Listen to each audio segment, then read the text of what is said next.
안녕하세요. 저는 목사님 친구 허혜정 집사의 반쪽 조기정 집사입니다. 안녕하세요. 저의 오늘 간증 제목은 능력의 하나님 그리고 기도응답의 확신이라는 제목으로 제가 받은 은혜를 좀 나누려고 나왔습니다. 떨리진 않은데 부끄럽네요. 시작하겠습니다. 그냥 제가 써온 거 그냥 차분하게 읽도록 하겠습니다. 마이크는 제가 노래방에서 노래할 때만 써봤고, 제가 교회 다닌 지는 한 10년 정도 됐는데 간증자로서 이렇게 여러 성도님들 앞에서 해본 적이 없어요. 그래서 참 어색하고 쑥스럽습니다. 그럼에도 불구하고 제가 이 자리에 선 거는 제가 한 22년 만에 제 삶에 아주 큰 변화가 있어서 그때 받은 은혜를 함께 나누고자 이 자리에 섰습니다. 제 얘기를 잠깐 드리면 저는 때는 바야흐로 작년 아마 한 4월 5월쯤인 것 같습니다. 그때 아내는 먼저 저희 차광목교회에 등록을 해서 다니고 있었고, 저는 원래 방화동에 조금 그 부흥이 잘 된 꽤 좀 중견급 그 교회, 그때 당시에 조금 제가 신앙이 떨어져 있을 때라 그때 또 코로나랑 겹치다 보니까 뜨문뜨문 다니고 있었죠. 그러다가 네이버 저희 조광목 교회 카페를 구경하다가 이제 지금은 알았지만 그때 당시 이제 이수원 권사님이 이렇게 하시는 걸 몰랐고 사진을 봤는데 거기에 이제 아내 사진이 있더라고요. 근데 제가 맨날 아시는 분도 알겠지만 식당에서 이제 식사하려고 줄을 서 있는 아내 모습을 찍혔는데 너무너무 쓸쓸해 보이는 거예요. 세상에서 혼자 밥 먹는 게 제일 싫은 사람이거든요, 저도. 그래서 그 모습을 보고 바로 결심을 했어요. 나 교회에 옮겨야겠다. 혼자 밥 먹게 해서는 안 되겠다. 이제 이런 마음으로 교회를 정말 단순한 이유로 이제 우리 조광목 교회를 발을 내딛게 됐고요. 근데 이제 시간이 지날수록 이제 벌써 1년이 다 돼가는데 교회가 점점 여러 가지 좋아지는 이유가 생기더라고요. 그래서 저희 부부가 2021년 8월에 부천으로 이사를 왔는데 처음에 이사 초창기에 교회를 다니려고 교회를 여러 군데를 찾아다녔어요. 그때 생각이 나는데 이제 아무래도 교회라고 하는 곳이 사람들로 인한 상처도 받고 하다 보니까 저희는 그냥 처음에 희망했던 교회가 그냥 저희 둘이 조용히 예배만 드리고 지도세대 모르게 그렇게 조용히 다니고 싶은 그런 교회를 처음에는 희망을 했었어요. 근데 이제 시간이 흘러 1년 남짓, 아내는 조금 더 됐는데 지금 상황을 보면 저희 아내는 아침에 이제 앞에서 주일 예배 안내를 하고 있죠. 그리고 저는 간증이란 걸 하려고 이 자리에 서 있네요. 시간이 참 많이 흐른 것 같습니다. 삶이 많이 변했고요. 그래서 제가 간증을 좀 꺼려했던 거는 뭐냐면 인생에 여러 가지 굴곡이 있고 드라마틱하고 반전이 있고 스페셜한 여러 가지 경험을 하신 분들만 하는 걸로 생각을 해서 간증을 해달라고 했을 때도 전 교회도 그러고 했을 때 전혀 저는 안 했었어요. 저는 지극히 평범한 삶을 살았던 사람이기 때문에요. 근데 최근 들어 보니까 이제 여러 새신자분들도 너무도 편하게 이제 은혜 받은 거를 나누고 말씀하시는 거를 보고 저도 한번 해봐야겠다라고 용기를 냈습니다. 저는 변화를 무척이나 싫어합니다. 아내가 항상 좋은 옷과 신발 여러 가지를 사줘도 저는 제 마음에 드는 편안한 것만 주구장창 애용합니다. 새로운 장소보다는 자주 가는 익숙한 곳을 좋아하고 새로운 사람들과도 물론 잘 어울리지만 오래된 인연들과의 만남을 선호하는 편입니다. 저는 현재 그 대형 프랜차이즈 직업훈련기관에서 원장으로 재직 중입니다. 27살에 대학교 졸업하고 한 1년 정도 딱 그 교사가 되기 위해서 임용고시를 준비하다가 경쟁률이 너무 심해서 제가 전공했던 과목이 전국에서 한 명 뽑을 시기였어요. 20몇 년 전에. 그래서 그냥 깔끔하게 포기하고 어떻게 우연찮게 학원가로 컴퓨터 학원 쪽으로 들어왔는데 지금 22년째, 23년째 정도 하고 있습니다. 제가 얼마나 변화를 싫어하냐면 제가 현재 학원 근무 중인 학원에 올해로 18년째예요. 이제 프랜차이즈다 보니까 지금 그 캠퍼스가 구로 캠퍼스인데 거기서는 현재 12년째.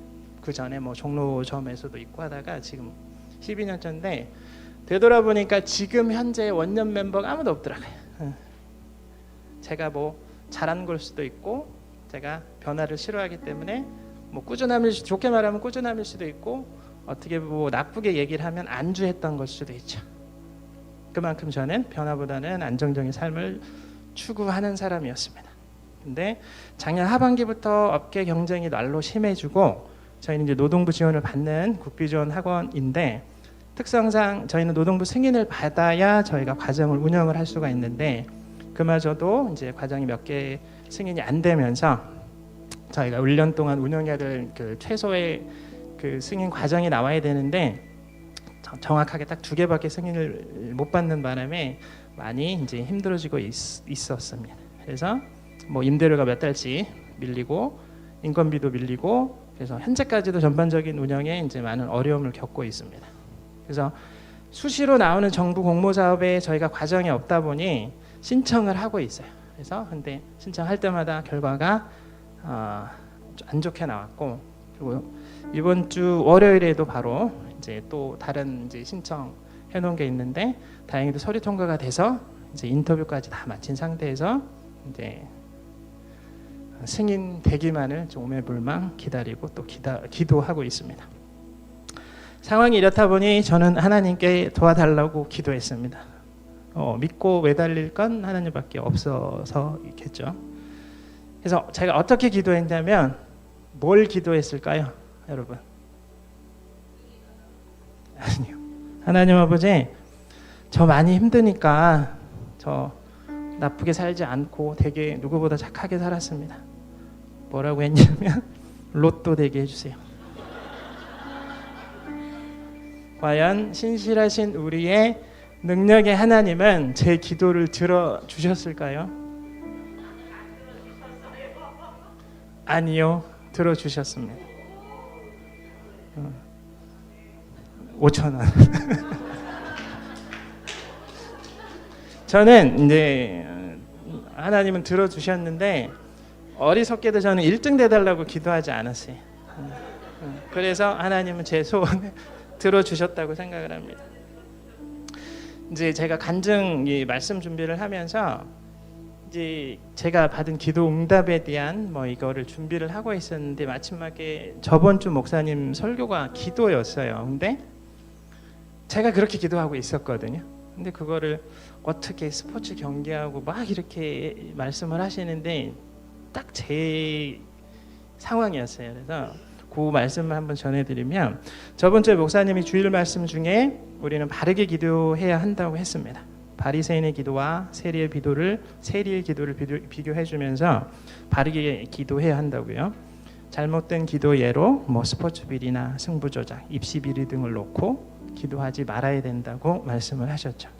제가 주말에 사회인 야구팀 감독을 2년째 하고 있어요. 그래서 항상 기도하죠. 삶이 기도 뭐 안에는 잘 모르겠지만 저는 기도를 많이 합니다. 제 스스로 제 깜냥껏 하고 있어요. 그래서 야구하러 갈 때마다 야구장 갈 때마다 항상 하는 기도가 있어요. 4가지가 있는데 첫 번째, 양팀 선수들 야구장까지 오고 가는 길 사고 나지 않게 지켜주세요. 두 번째, 양팀 선수들 시합 중에 부상자 없이 즐거운 경기 되게 해주세요. 세 번째, 즐거운 경기 중에 이왕이면 우리 팀이 승리하게 해주세요. 네 번째, 우리 팀이 승리하되 이왕이면 제가 안타도 많이 치고 실책도 하지 않고 팀 승리에 기여할 수 있게 해주세요. 과연 신실하신 우리의 하나님은 제 간절한 기도를 들어주셨을까요? 아니요. 이런 제 기도를 하나님은 올해는 한 번도 들어주시지 않았습니다. 올해 경기를 3경기를 했는데 3전 3패. 승률 빵이었습니다. 목사님 말씀 중에 제 기도발이 약했을 것 같아요. 상대팀에 저보다 더 절실한 크리스찬이 있었을 수도 있겠다는 생각이 들더라고요. 사실 저는 시합이 있어도 팀원들 주전으로 먼저 배정하느라 저는 거의 후보로 빠져 있어요. 그래서 인원이 없을 때는 제가 이제 선발로 나가기도 하는데, 만약에 제가 주전으로 나갔으면 결과는 저희 팀이 많이 이겼을 수도 있다는 생각이 들기는 합니다. 저번 주 주일 말씀을 듣고 곰곰이 생각해봤습니다. 제가 만약 바르게 기도를 했다면 우리 팀도 승리하지 않았을까? 하나님 아버지, 좀 더 열심히 준비하고 간절한 팀이 승리하게 해주세요 라고 말이죠. 기도응답의 확신에 대해서 내용을 전하려고 간증을 준비하고 있었는데, 이제 목사님 저번 주 설교 말씀과 너무 통하는 게 많아서 조금 신기하다. 혼자 말씀드리면서 되게 속으로 많이 웃었죠. 그런 신기한 경험이었습니다. 본론으로 돌아가서 제 힘든 회사 상황을 두고, 재정적 어려움을 두고 저는 다시 기도했습니다. 하나님 아버지, 회사가 힘드니 제가 퇴근하고 저녁이나 새벽에 추가로 할 수 있는 일을 구하게 도와주세요. 아주 구체적으로 기도했습니다. 이번에는 그래서 들어주신 것 같은데, 자차로 할 수 있고 투잡이지만 그래도 어느 정도의 급여도 보장되고, 새벽에 끝나더라도 아침에 출근해서 학원 일 하는데 지장이 가지 않는 그런 일을 구해주세요. 그렇게 해서 정확하게 22년 만에 이력서라는 걸 다시 써봤어요. 그동안 강사하고 직원 면접만 수년간 못해도 수백 번은 봐왔을 텐데, 반대로 이제는 제가 면접자가 되어서 면접을 받고 그 일을 시작한 지 1달 반 정도 됐습니다. 기도한 지 2주도 채 되지 않아서 정말 신기하게도 구체적으로 기도했던 내용 그대로 마침 맞은 일을 허락해 주셨습니다. 면접을 뭐 많이 본 것도 아니고 딱 한 군데 갔습니다. 딱 한 군데 갔고 제가 원했던 그 상황에 맞는 일이어서 뭐 그냥 바로 일을 그 다음 주에 바로 시작했던 것 같아요. 그때 아내가 저에게 한 말이 있어요. 고생했어? 당신은 뭐든 잘할 수 있어? 이런 칭찬이나 격려의 말이 아니었어요.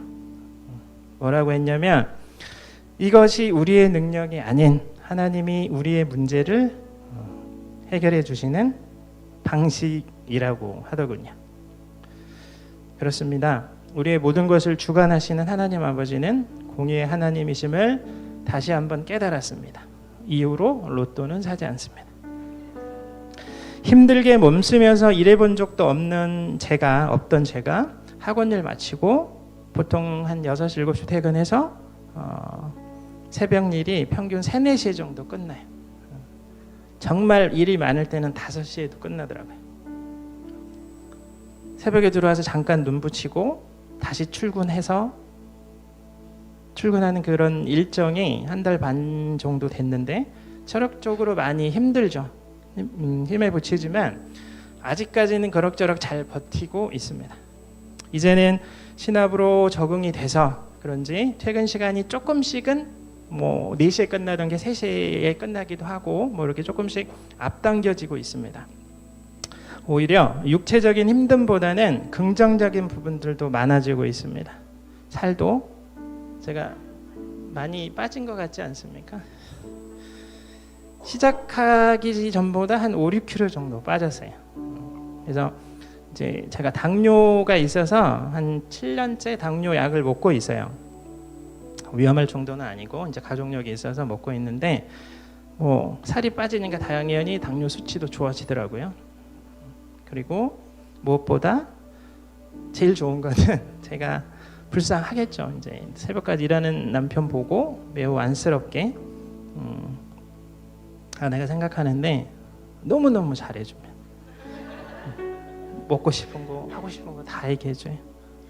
근데 죄송한 거는 제가 그 전에는 그래도 뭐 살림을 잘 안 도와주긴 했어요. 뭐 청소나 뭐 설거지 같은 경우는 그래도 했었고, 아내 출퇴근하는 거 항상 제가 출근길에 태워다 주고 제가 출근을 하고 퇴근할 때 데리러 가고 픽업하고 요거는 했었거든요. 근데 아무것도 해줄 수가 없어요 지금. 그래서 많이 미안할 따름입니다. 안주했던 삶에서 벗어나 크나큰 변화를 주었고 새로운 것에 대한 두려움에서 자신감도 생겼습니다. 평생 학원 일만 해왔던 제가 이제 와서 이 나이에 다른 무엇을 할 수 있을까 걱정도 많이 했었습니다. 이제는 학원 상황이 호전이 안 되더라도 뭐를 해도 먹고 살 수 있을 거란 생각이 듭니다. 근심 걱정도 줄어들었고, 근심 걱정이 줄어드니 스트레스도 훨씬 덜 받는 것 같습니다. 사실 학원이라는 게 사람 상대하는 일이라 제 스스로 3D 업종이라고 분류를 해요. 저는 국비지원이다 보니까 이제 노동부 갑질도 있고 이상한 훈련생들도 있고, 그다음에 강사들, 직원들 다루기 쉽지 않습니다. 지금 운영이 잘 안 되고 있다고 해도 전체 우리 훈련생들, 강사, 직원 다 합치면 좋게 200명 정도는 돼요. 그러니까 사람에 대한 스트레스가 어마어마하게 많겠죠. 새로운 변화를 맞은 이후로 제 삶에 가장 큰 또 다른 변화가 있는데 그건 기도하는 습관입니다. 평소에도 기도를 하긴 하지만 지금은 이제 매 순간이 일어나서 출근할 때부터 그다음에 모든 일 마무리하고 집에 새벽에 복귀할 때도 매 순간이 기도입니다. 아직 바른 기도를 어떻게 하는지는 잘 모릅니다. 그냥 막 합니다. 닥치는 대로 합니다. 여러분, 간절히 구하고 기도하면 능력의 우리 하나님은 분명히 그 기도에 응답하실 겁니다. 우리는 지금까지 기도를 다 해왔지만 바르게 기도하지 못했고 구체적으로 기도하지 못했고 또 너무 급하게 기도 응답을 바래왔고 응답이 늦어지면 지레 포기하고 낙심했었을 겁니다. 하지만 하나님이 이루어 주신 그때는 당장일 수도 있고 저처럼 2주 안이 될 수도 있고 1년 뒤가 될 수도 있고 10년 뒤가 될 수도 있습니다. 중요한 것은 기도 응답의 확신을 가지고 차분히 기다리면 분명히 이루어 주실 것을 믿습니다. 제가 요즘에 간절히 기도하는 게 마지막으로 하나 또 생겼습니다. 지금 한대훈 장로님 계신데 한대훈 장로님하고 연배가 비슷한 올해 저희 91세 되신 아버지가 있어요. 홀로 되신 지 30년이 넘으셨는데 저희 가족은 제가 7남매 막둥이입니다. 그래서 아버지가 저를 43, 4 요때 나신 것 같아요. 그래서 제게는 아주 각별한 아버지인데 제 느낌인지 모르지만 형제들 중에서는 아버지가 저를 많이 좀 각별히 생각하시는 것 같더라고요. 그래서 근데 그렇게 형제가 많은데 각자 저도 마찬가지 이제 맞벌이를 하고 아내도 수업하다 보면 밤에 오고 그래서 모실 수 있는 형편이 각자가 안 되더라고요.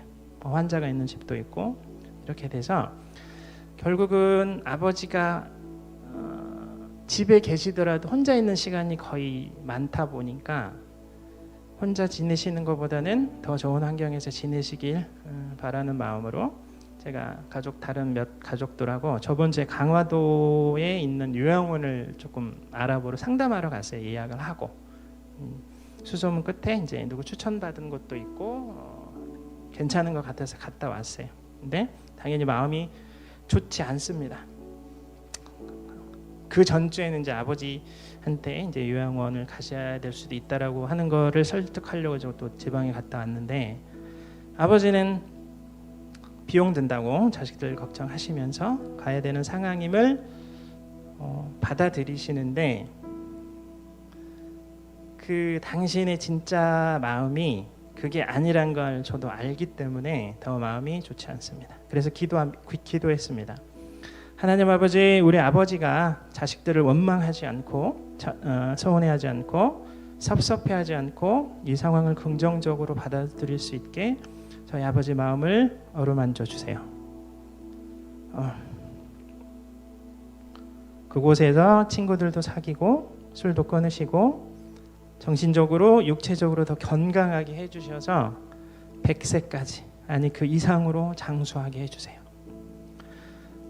국가를 위한 기도, 교회를 위한 기도, 우리 담임 목사님을 위한 기도, 우리 조각목교회 모든 성도들을 위한 기도, 저 또한 바르게 열심히 하겠습니다. 사랑하는 우리 조각목 교회 성도님들, 저희 아버지를 위해서 중보기도 해주세요. 부족한 저를 이 자리에 세워주시고 소중한 은혜를 함께 나눌 수 있게 허락해 주신 하나님 아버지께 이 모든 영광 돌립니다. 아멘.